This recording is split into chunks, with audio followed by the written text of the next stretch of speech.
Welcome everybody to another Autodesk Inventor tutorial. My name is Mr. Galindo, thank you for joining me. We are going to be finishing off the left-hand side of manufacturing cycles at the moment. To do this, we are going to create a final finishing pass. Now the finishing pass, we use a Parralel program. The Parralel program, as you can see here, is told to be a widely used finishing strategy, which is true. And basically what it does is it creates a code that does parallel lines along in a certain angle and along a certain direction to remove any excess material which is left over from a roughing pass. So we're going to select parallel, and we're going to make sure the tool is our regular one, F1 cutter, correct, but I'm going to change the cutting feed rate to 4000 because if you've used a roughing pass, you don't need to have a slightly slower cutting feed rate. You can actually go pretty quick because there's not much material to remove. We're then going to specify the geometry for machining. In this situation, I'm going to actually use the selection tool. I'm going to select the top of our stock again, and then going to leave everything else.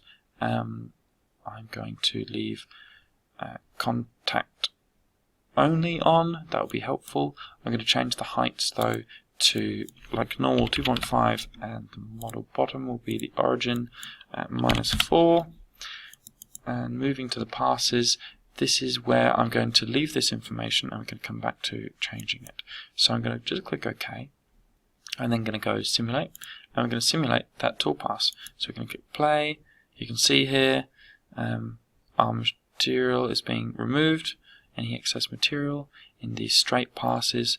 The blue lines, when there's two of them next to each other, you can visualize and see the cutting step over. And in this situation, you'll notice that because we've got such a large, it might be easier to see from the front, I apologize, such a large step over compared to the cutter size, we're left with these cusps. So that kind of filleted rounded shape, cusps, are always there because we're using a ball nose mill, but the size of them you can modify by reducing the step over. So that's one of the things we're going to do. The other thing is we tend not to do these kind of passes where they go along the X plane. We like them to go along the Y plane instead, so along here, and then moving along the X with a step over. The other thing is you notice that we actually didn't go over the bottom of the vehicle and machine out those curved surfaces. So we need to modify that, and that's a little bit more complex, but we will do it.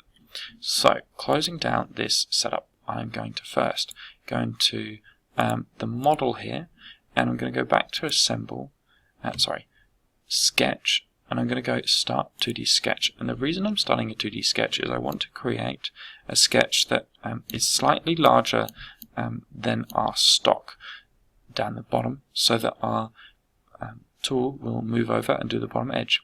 To do this, I'm just going to select the origin folder of the design, and then the XY plane, or whatever plane divides your car, in the middle. I'm then going to create a rectangle. I'm going to start in the top left corner and move it down, typing in 210, which happens to be the same length as our stock, if you remember. And then, because our stock is about, well, it's exactly 50 high, I'm going to go 50 plus 12. The reason for that is because I want it to be, in fact I'm going to go more, I'm going to go 13. I want it to be 6.5 millimeters above and below the stock, okay? But I don't want it to be further along. If it's further along, you're likely to hit the fixtures. If you are above and below, you won't, however. You may hit the edge of the machining space, but you won't hit the fixtures.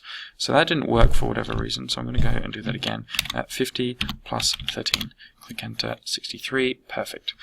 Okay, so the next step now is to actually move this into the right position. To do so, we need a point to be specified because we don't have much geometry when in this assembly. It's all selected as the parts and we can't connect to them in the assembly mode. So I'm going to select a point. I'm going to type in 0, 0 along the X and the Y, and now it's on my origin point, which is where I'd like it to be. And I'm going to insert a fix constraint to make sure it can't move. I'm now going to actually coincidence the line in line with that point, so that is perfectly in line. However, it's not specified the height, and that's the next step. So I'm going to specify a dimension. I'm going to go to the point and then the bottom line, clicking out. Now this is where a little bit mathematical thinking will come along again. 29 millimeters would be to the bottom of our vehicle, because that's the bottom of the stock. I wanted to then add 6.5mm on to each side, so I'm going to add on my 6.5mm, and that's actually perfectly there, and you'll notice that it should be 6.5, or an even looking distance above and below the stock there, so below the stock, above the stock. Perfect. Having finished that sketch, I'm now going to go back into the CAM program, and under Parralel I'm going to specify that my machining boundary is a selection, but it's not the stock, it's this one instead. So if you don't select the X, it will try and use both. You need to select the X and it'll delete the selections you already had. Tool center on boundary, that's fine.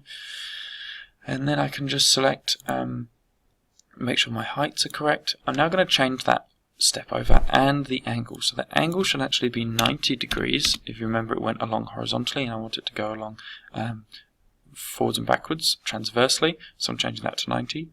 The step over to get a good finish should be about 10% with a ball mill of the diameter.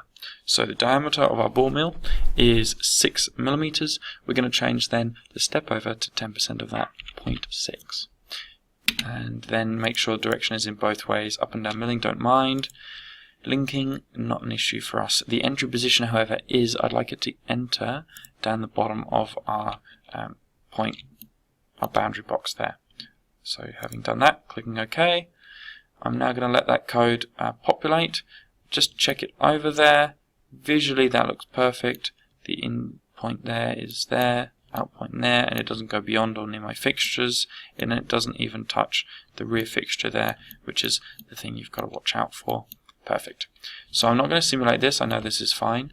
As long as yours looks like this as well, we'll have a look at that in the next video.